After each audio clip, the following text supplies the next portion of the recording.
Welcome to the Vertical Sky Journal, the podcast that brings you everything you could ever want to know about Kilimanjaro, the climbing and the fitness, altitude and nutrition, the environment, the wildlife, and the people at the heart of the mountain. Today, the finale of our comparison series and the mountain closest to our hearts. Kilimanjaro versus its neighbor, Mount Meru, standing just 70 kilometers across the plain. The secret warm-up act with Whisper It, the better sunrise. And, it really is quite the warm-up act, isn't it? It is, yeah. I mean, if you are spending months training, spending thousands of pounds, and flying entirely across the world to tackle the roof of Africa, the absolute last thing you might think to do is exhaust yourself by climbing a steeper, sharper, and, well, more technical mountain right next door just days before. Right. It sounds completely counterintuitive. It does. It sounds as though you are risking your one big chance at the summit. But our objective for this deep dive today is to explore the honest, unfiltered comparison between this iconic giant and its lesser-known neighbor. Which is so important to do. Exactly. Drawing directly from our field notes, we're going to show you exactly why tackling Mount Meru first is actually the greatest strategic masterstroke you can pull off. We're going to examine the landscape, the physical demands, and the fascinating physiology that connects these two distinct peaks. I think it is essential to state immediately that Mount Meru demands our utmost respect, entirely on its own terms. Oh, absolutely. It's not just a training hill. No, not at all. Standing at 4,566 meters and culminating at Socialist Peak, it holds the title of Tanzania's second highest mountain. Yeah. And the geography alone is just staggering. Meru is this dramatic volcanic cone situated within Arusha National Park, and its physical shape tells a story of incredible geological violence. Yeah, the ancient cataclysm. Exactly. In this ancient cataclysm, the entire eastern wall of the volcano collapsed.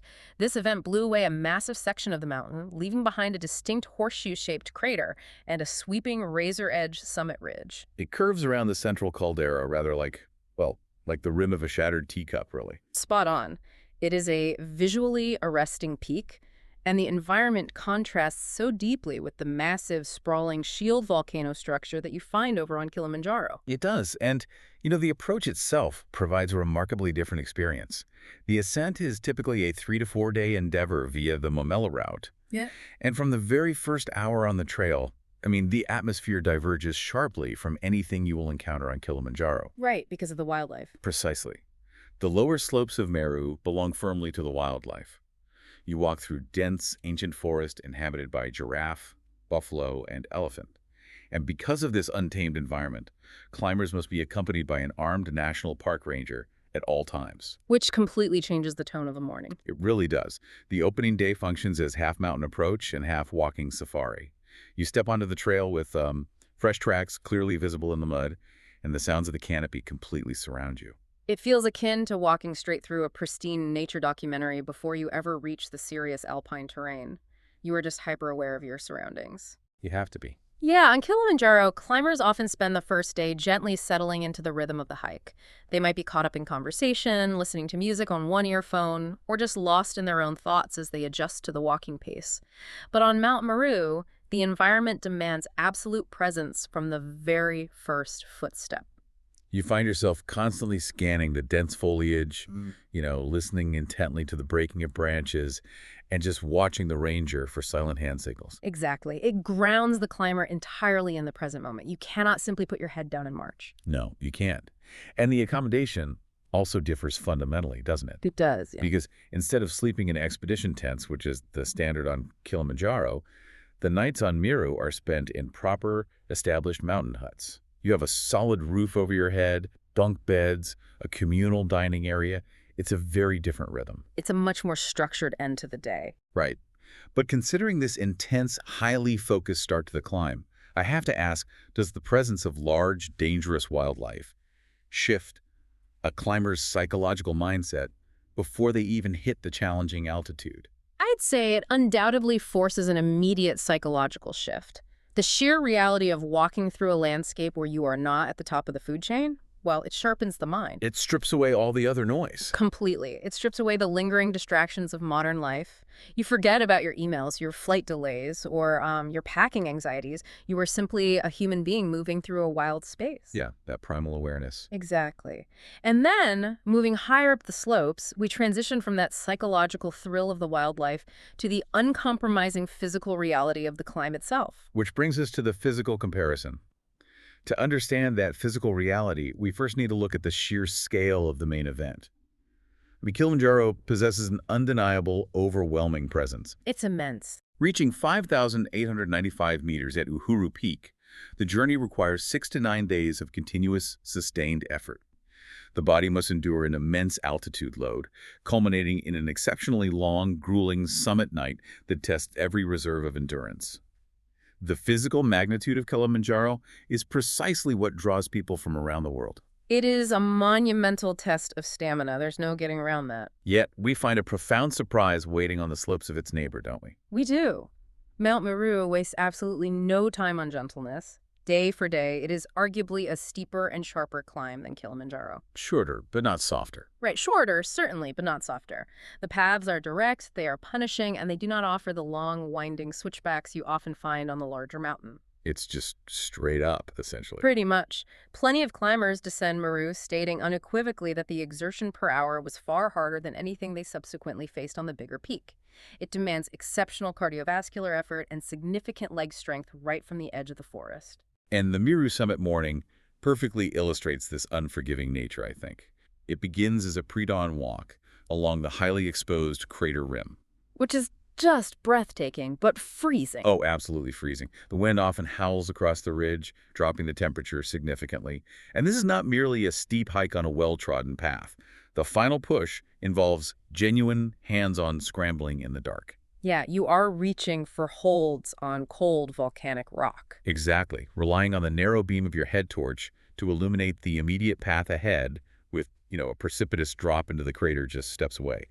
It requires a level of technical concentration that Kilimanjaro simply does not ask of you. Which creates a fascinating contrast in atmospheres between the two mountains. Kilimanjaro earns its popularity, honestly, of course. It offers vast crowds, the journey through 5 distinct climate zones, the sheer scale of the endeavor, and the ultimate reward of a Continental Summit certificate. It's a bustling international undertaking. You will meet climbers from dozens of different countries. You will. Meru, conversely, sees a mere fraction of those numbers. The experience is defined by quiet huts, entirely empty ridgelines, and the profound sense of having a serious, formidable mountain almost entirely to yourself. But having the mountain to yourself is not just about peace and quiet. Because of where you are standing on that empty ridgeline, it sets up an entirely different summit view. Oh, the sunrise. The sunrise. Climbing Mount Meru provides a spectacle that Kilimanjaro simply cannot offer, because Meru stands 70 kilometers to the west. Arriving at Socialist Peak at dawn allows you to watch the sun lift out of the clouds directly behind Kilimanjaro. It's incredible. The silhouette of the roof of Africa floating on a sea of morning mist is just breathtaking.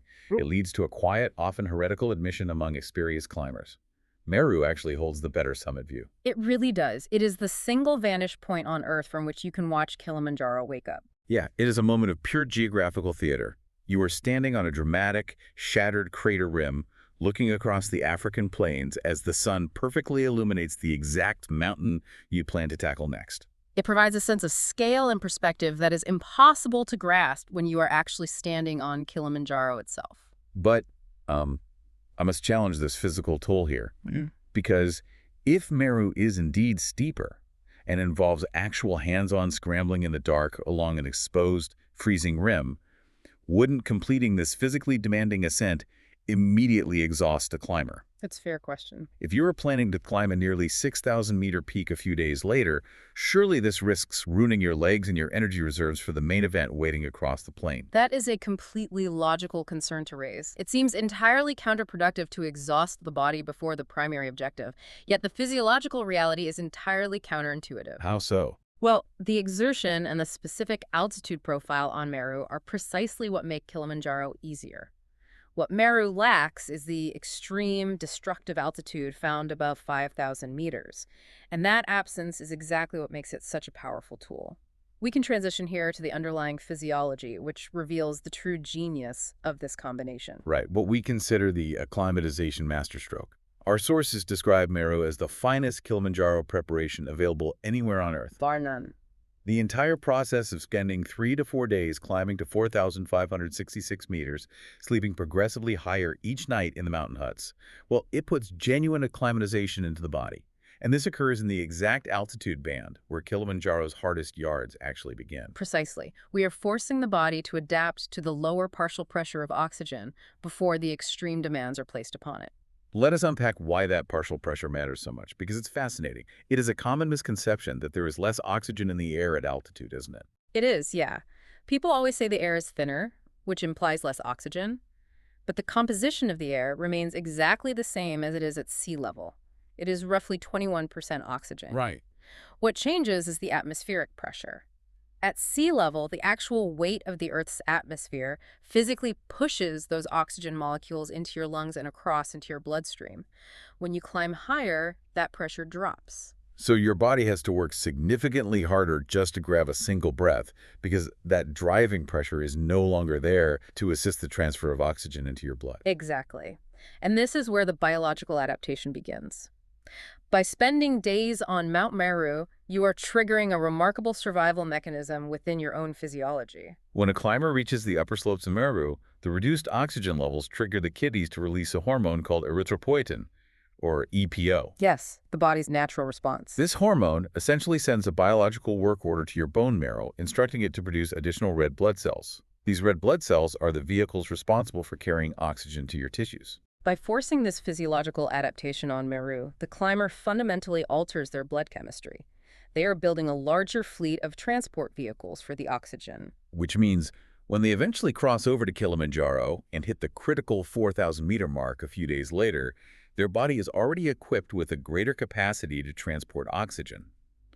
The shock of the altitude is entirely mitigated. They have already done the hard physiological work on a shorter, steeper mountain. Exactly, leaving them perfectly primed for the long endurance tests of Kilimanjaro.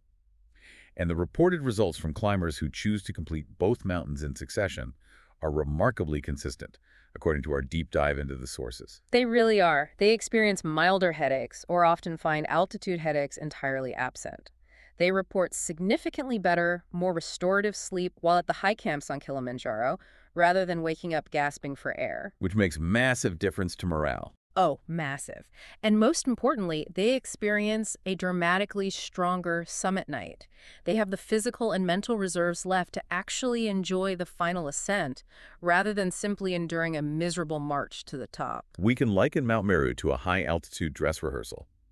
It acts as spring training for the body's red blood cells. I love that analogy. And beyond the cellular level, it allows climbers to iron out minor gear issues, adjust their layering systems, and experience those initial physical shocks before stepping onto the roof of Africa. Yeah, you've already practiced the early alpine starts, you've tested your pacing, and settled into the relentless rhythm of consecutive mountain days. Because if your boots are going to cause a blister, or your head torch batteries are going to fail in the cold, it is infinitely better to discover that on Mount Meru than on the final approach to Uhuru Peak. Absolutely.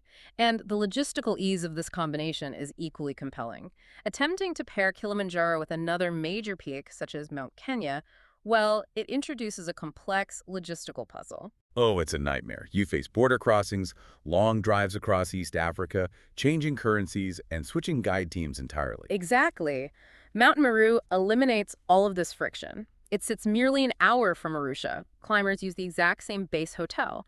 They remain in the same crew territory, often climbing with the very same trusted guides for both mountains. It is entirely frictionless. It requires no complex planning beyond adding 4 days to the existing itinerary. You descend from Meru, enjoy a hot shower and a comfortable bed in Arusha, and depart the following morning for Kilimanjaro, physically primed and logistically unburdened. You do not have to repack entirely new bags or meet a team of strangers. The continuity allows you to maintain focus.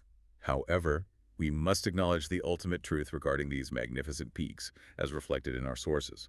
If a climber simply has restricted time and can only commit to one mountain, the answer must remain unchanged. It has to be Kilimanjaro. It has to be. It is the achievement of a lifetime. It is the undisputed 5,895-meter roof of Africa. The magnetic pull of standing at the highest point on the continent cannot be replaced. Meru is magnificent, but it does not carry that specific continental crown. That remains an undeniable fact. If you have only a week to spare, you go to Kilimanjaro. But for those fortunate enough to possess the time, the narrative shifts completely.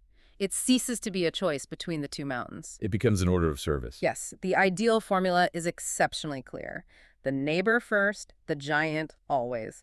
Mount Meru is not an instead, it is a before. Climbing Meru is framed in our field notes as the single best upgrade a Kilimanjaro climb can buy. It is the difference between merely surviving the summit night on Kilimanjaro and actually possessing the strengths to take in the view. It fundamentally changes the nature of the expedition. The climber steps onto the lower slopes of Kilimanjaro, already acclimatized, thoroughly rehearsed in mountain craft, and hungry for the final ascent. They have watched the sun rise behind their ultimate goal, internalized the scale of the challenge from afar, and prepared their body at a cellular level. It is the most strategic approach to high-altitude success in the region. You conquer a serious, beautiful peak in its own right, and in doing so, you guarantee yourself the strongest possible attempt on the mountain you originally traveled across the world to climb. We often view major travel achievements as mutually exclusive choices, don't we? We believe we must pick one grand prize and direct all our energy toward it, ignoring the surrounding landscape. We get sort of tunnel vision. Exactly. Yet in this rare case, dedicating energy to the lesser-known neighbor perfectly elevates the main event. It makes you wonder. Consider how many other great main events or iconic goals in our lives have a secret, quieter warm-up act standing right next door. A prelude that is completely overlooked by the masses, yet ultimately holds a far better view. It's a brilliant thought to end on. Thank you so much for listening. If you enjoyed this, do subscribe so you never miss the latest from the Vertical Sky Journal. You will find a full written version of this episode over on our journal at vertical-sky.com, and we would love you to come and say hello on Instagram, where we are at VerticalSkyTZW. Until next time, pole, and keep dreaming of the mountain.